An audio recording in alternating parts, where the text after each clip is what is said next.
Much of what takes place in Bible classes for our younger ones has to do with memorization. I can remember as a kid growing up and going to Bible class having either verses to memorize or sometimes lists. There's a lot of lists in the Bible. And the Bible class teacher would either encourage or force us to memorize those lists or those verses. And by the way, that's a good thing. But it also opens itself up to some humor, doesn't it? Young children, being what they are, sometimes mishear, misunderstand, or misremember, or mispronounce something in those memorization lists that are just golden nuggets of comedy. My good friend growing up memorized the books of the New Testament, but he had trouble pronouncing certain words. And so he would finish his list, 1 John, 2 John, 3 John, Jude, and vanilla wafers. And he wasn't trying to be funny. He was too young for that. That's how, in his mind, the letters of Revelation got all mangled up. There was the young kid who was reciting the list of the 10 plagues, one of which reminded him of a family member. And so when he recited the list, it was water to blood, boils, hells, locusts, darkness, and somewhere in the list there he would say Aunt Moraine of cattle. My favorite happened to my cousin. And it wasn't really the same kind of mix-up, but it was excitement. When my cousin was very young, he and his family had gone on vacation. And he went to Bible class at this visiting congregation. And after class, he was so excited, come running into the auditorium, yelling to everybody's delight to his mother, "Mama, Mama, they have the same apostles we do."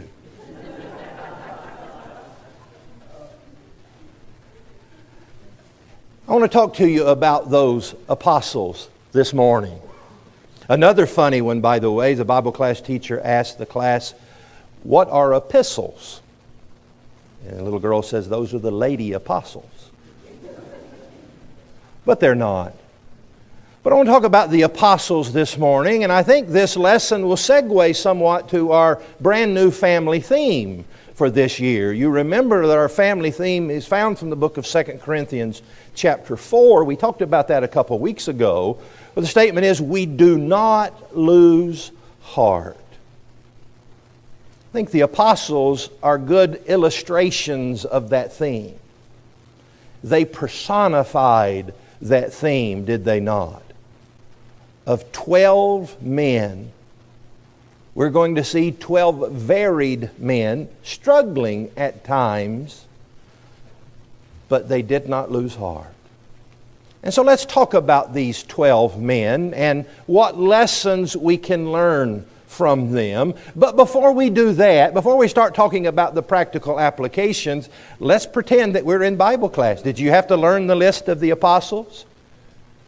Maybe you learned the song, the list of the apostles. But let's pretend we're in Bible class and let's talk about the apostles, who they were, and then we'll get into the practical applications of the letter. Here's our list. Now, your list may be in a different order than this, but this is the list that we have of the 12 original apostles. And every list got to start with Peter, doesn't it? You remember Peter. Peter was known by some various names, wasn't he? Simon, Cephas. Peter was one of the first who were called by Jesus. He was a fisherman by trade before he became a fisher of men. And he is the author of the books of 1st and 2nd Peter. Then we have his brother Andrew. Andrew was a fisherman. Andrew seems to be maybe the first one who was called by Jesus. And it's Andrew who goes and gets Peter and says, "Come and see." And then there's James. James, the son of Zebedee, the son of thunder. He's nicknamed James the Greater because we've got another James in the list. And so what that means, in what sense is he greater? Maybe he was just bigger than the other James. Big James and little James maybe is all that meant. James is the only apostle whose martyrdom is recorded in the Scripture in Acts chapter 12. By the way, we don't think this is the James who's the author of the book of James. We think that's a different James, the brother of Jesus. We can't be sure. And then, of course, our list of the apostles can't be complete without John, the other son of Zebedee, who is also a fisherman, again known by the nickname Son of Thunder. This is, his self-moniker was the disciple whom Jesus loved. He's the author of 1st and 2nd and 3rd John and the book of Revelation, in addition to the Gospel of John. We have Philip. Philip's only mentioned 8 times in the New Testament, and 4 of those are just in the list of the apostles. He's the one who encouraged Nathanael to come and see the one that Moses and the prophets wrote about. And then we have Bartholomew. He may be listed as Nathanael on some list. Bartholomew, also known as Nathanael, he is one of our obscure apostles. We really know nothing about this man other than he was a follower of Jesus and an apostle. Thomas, known as Didymus, the 12 times, I think maybe incorrectly labeled him Doubting Thomas because of his incident with wanting to see and to feel the scars and the wounds of Jesus. But really all he wanted to see was what the other apostles had already seen. So I don't know that we need to call him the doubting apostle. We just call him out of the room apostle. He just wasn't there when it happened. And then we, of course, have Matthew. He's also known as Levi. He's the son of Alphaeus, and Matthew was not a fisherman. Matthew's the tax collector. And I'll remind you how the Jews viewed a tax collector. We're not real fond of them ourselves, are we? But the tax collectors in that day were doubly hated because they were viewed as being traitors. This would have been a Jew who was working for the Roman government. That made him a traitor in the eyes of many Jews. And many of the tax collectors were thieves. They would skim money off the top. If the government wanted $1 from you, I'm going to demand $2 from you, put one in my pocket, send one to Rome. Rome doesn't care as long as they get their dollar, because I'm only mistreating the Israelites, and Rome didn't feel any great affection for them. And so many times the tax collectors were hated because they were many times embezzling money. We have James, known by the unfortunate title of James the Less. He's the son of Alphaeus. He is only listed in the list of the apostles. We know virtually nothing about him. And again, most likely not the author of the book of James. We have Jude. We call him Jude to do him a favor because his full name is Judas.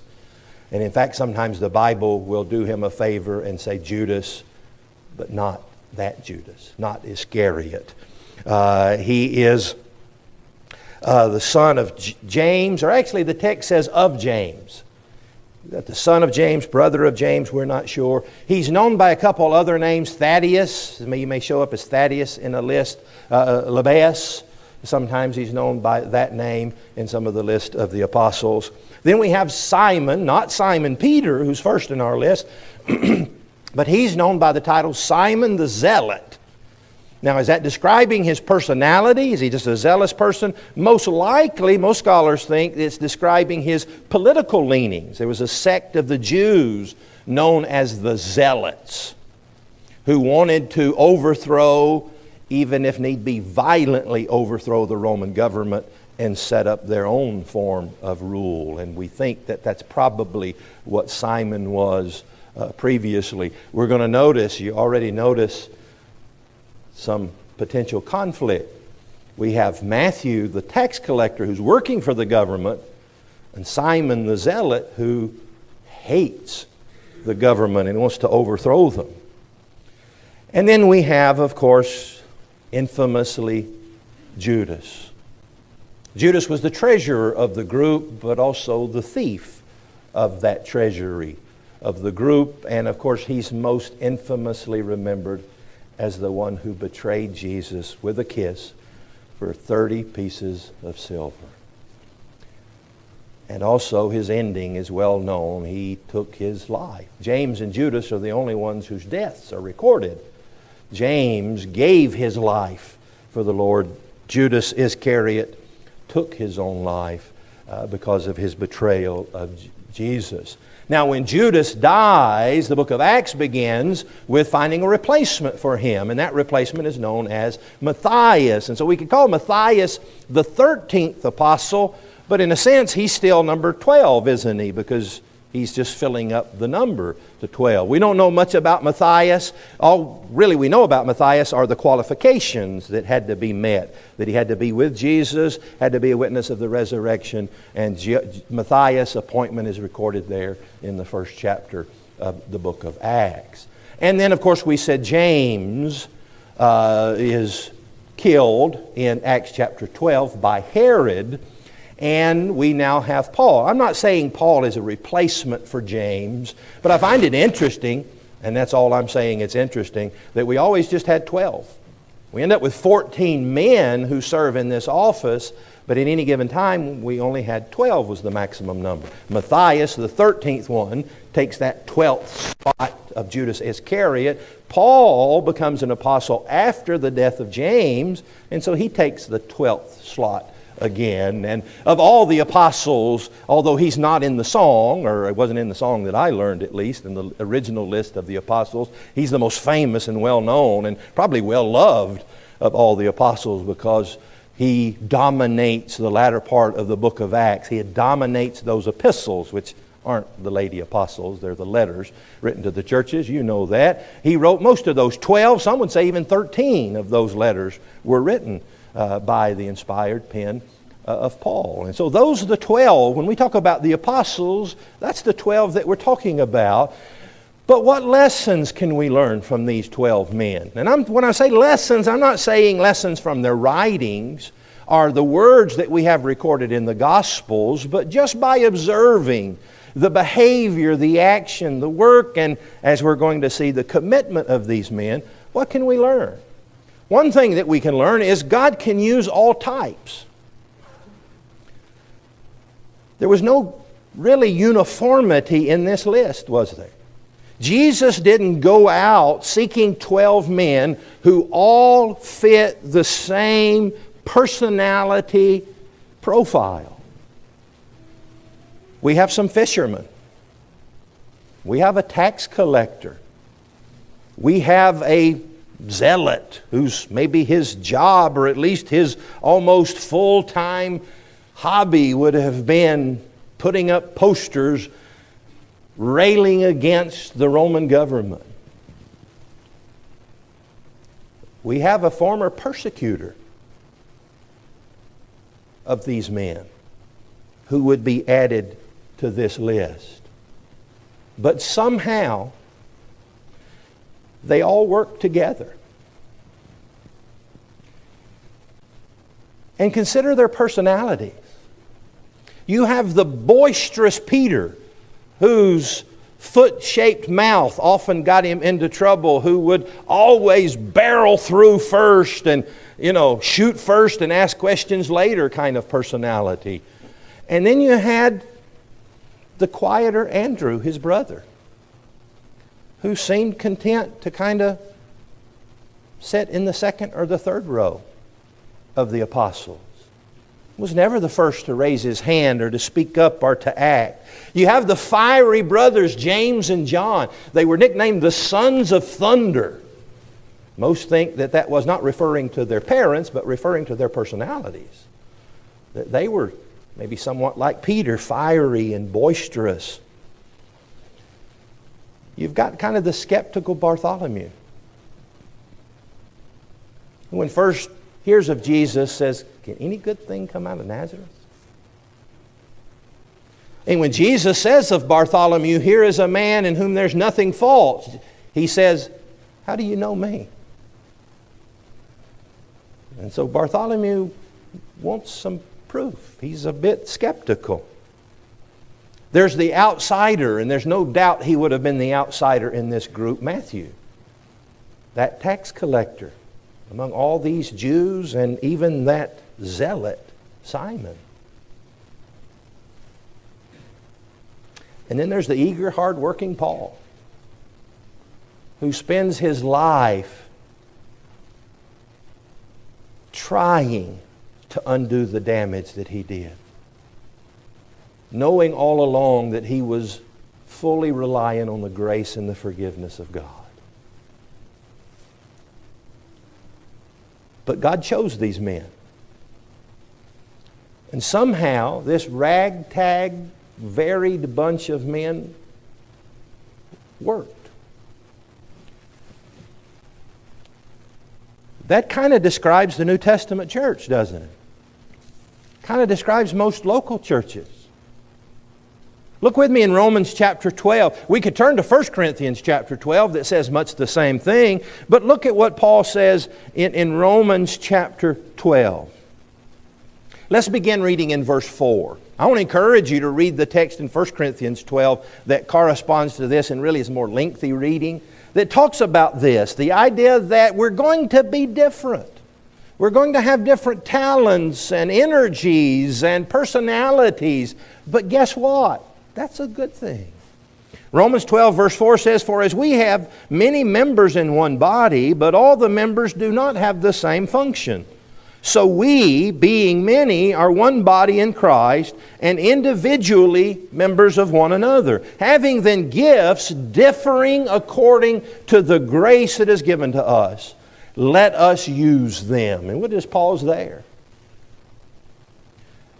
We think of this list, and we think of Peter and Paul. It couldn't have happened without Peter and Paul, right? We needed Peter, that kind of speak first, kind of I'll take charge kind of leader. We needed Paul, that workaholic apostle Paul. We couldn't have done it without those two. But I'm going to tell you, we couldn't have done it without the other ones as well. We needed quiet Andrew. We needed skeptical Bartholomew.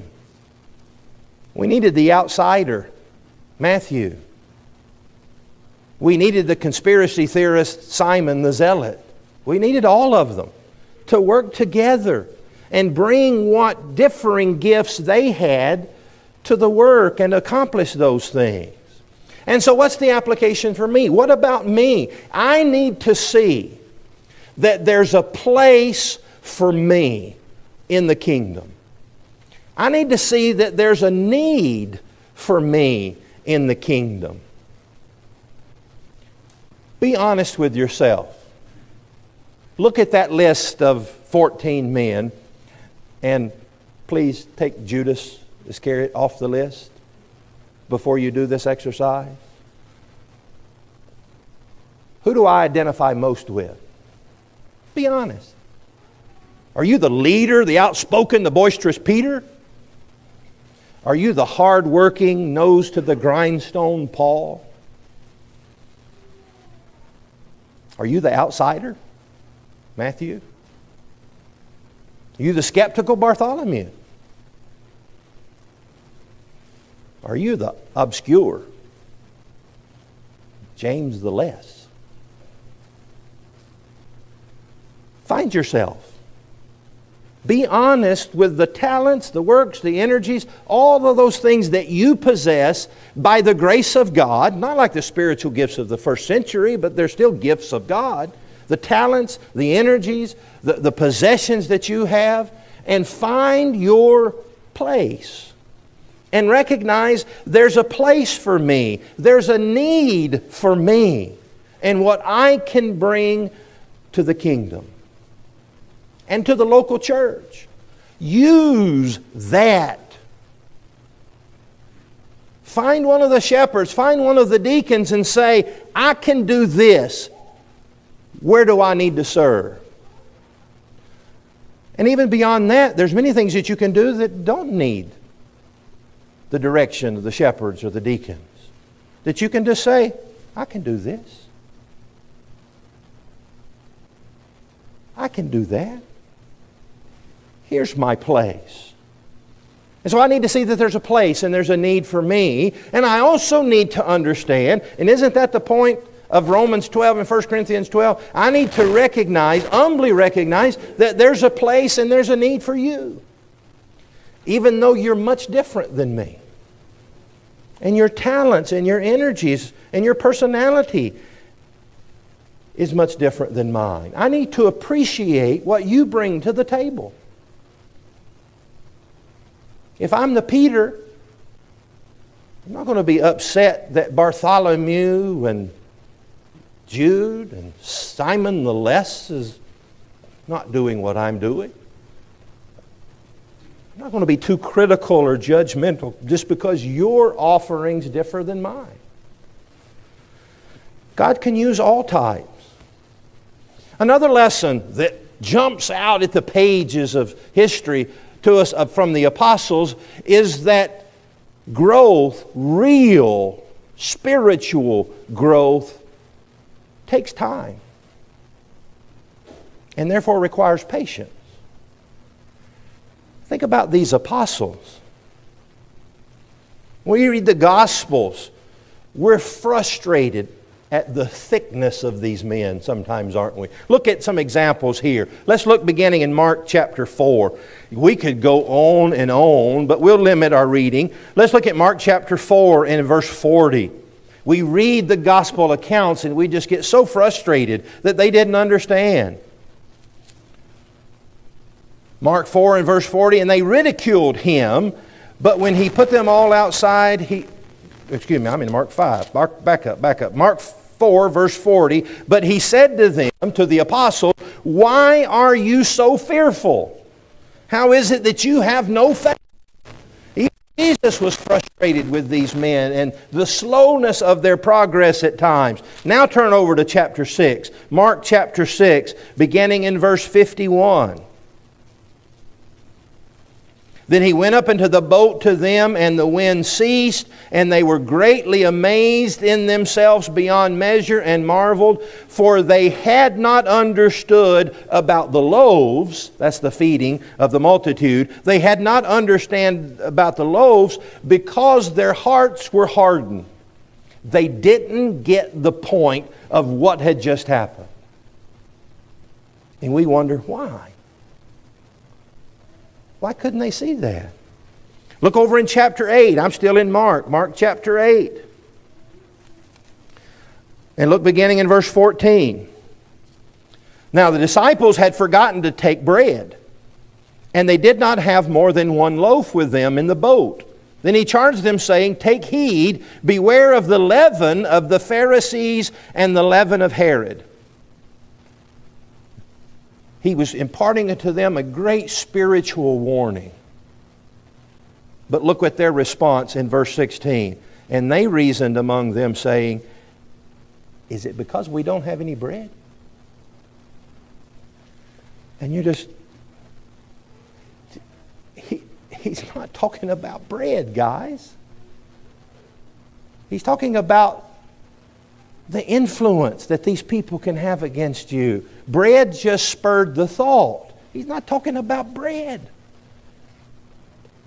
And later on, when Peter would confront him, when Jesus talks about his suffering and his death, and Peter says, oh no, that's not going to happen. And Peter has to be told, get behind me, Satan. And we're just like, Peter. And when Jesus spells out, I'm going to die and go to Jerusalem and be mistreated and die and be nailed to a cross and raised the third day. And the text says, but they didn't know what he was talking about until later. And we're just like, really? Really?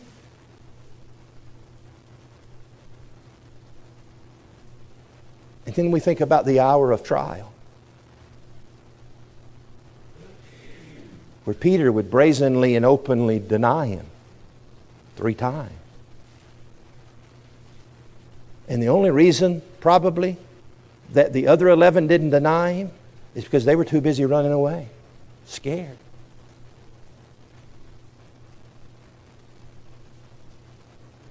But these are the men that Jesus chose. These are the men that, according to their enemies in the book of Acts, would say, have turned the world upside down. And we're like, really? Those guys? Those slow to understand? And so what's the lesson? Growth, and underline the word real growth. Imagine temporary growth can happen like that. But real, sustainable growth takes time, doesn't it? We've kind of been spoiled by our society. We're the I want it now generation, aren't we? All of us. You remember the time, are you old enough to remember the time where sometimes you'd have to go to bed not knowing something? What other movie was that guy in? Who was the Prime Minister of England during the Gulf War? If you didn't have world books that were up to date, you just went to bed not knowing. Or maybe you made yourself a note. Next time you're at the library, look this up. And you had to use Scotch tape because there were no Post-it notes back then. And I'll get that later. Not now. Any of those questions, what comes out? Our phone. Oh, he was in this movie and that movie. And we have microwave ovens. You don't know the test that we're spoiled? Have you ever gotten impatient with a microwave? It takes 3 minutes to make popcorn. They need a mega microwave. We have Amazon shipping. It can be here in 2 days, or the next day, or overnight, or the same day, or 2 hours. And we apply that thinking and that impatience to spiritual growth. And we get frustrated with ourselves and certainly with others. What's wrong with you? Don't you see that? But we have to remember the apostles.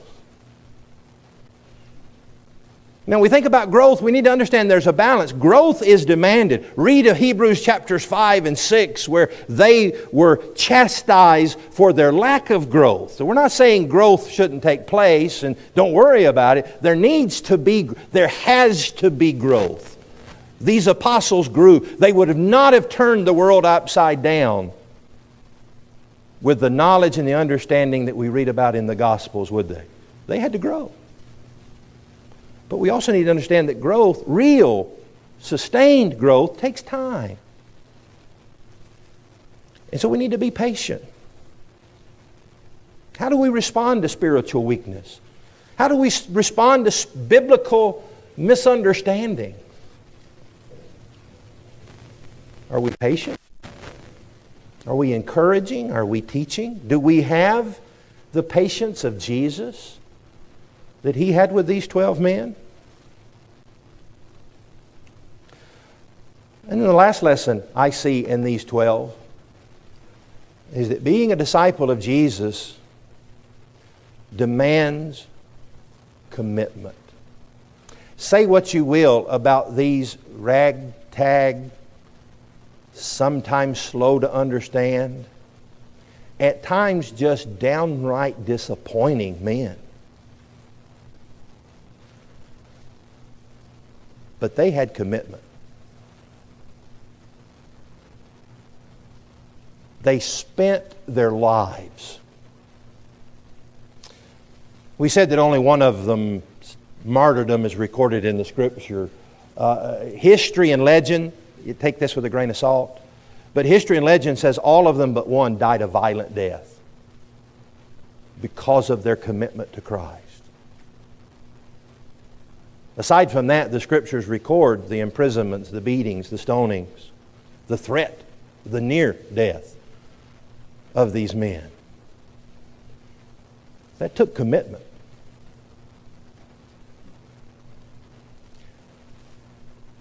And a life-giving commitment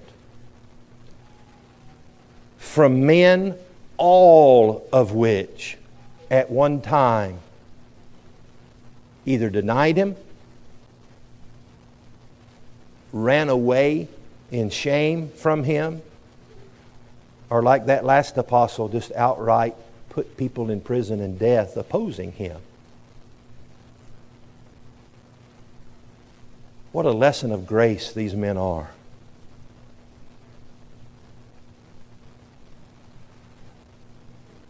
If you've left the Lord,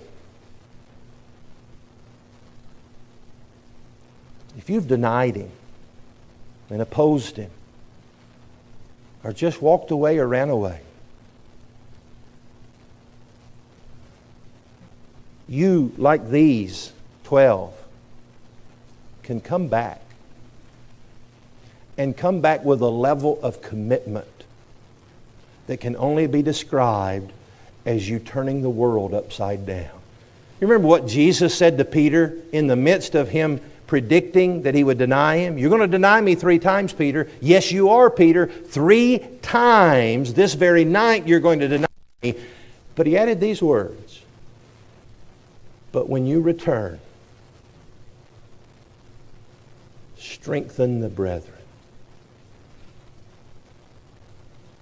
You can have that level of commitment, even if you've left Him for a time.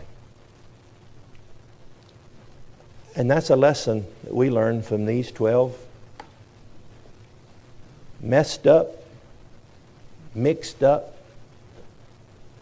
wonderful men. Would you join their ranks? Oh, you can't be one of the 12, one of the apostles, but you can join their ranks. See your place in the kingdom. Recognize the gift that you have that you can offer. Understand that growth can take place, must take place, but it'll take time and patience is required. And commit yourself to this cause. Spend your life for Him. Can we encourage you to do that right now? To take up your ranks, to come back to Him as Peter and all of these men did, and commit your life to Christ. Would you do that right now as together we stand and as we sing?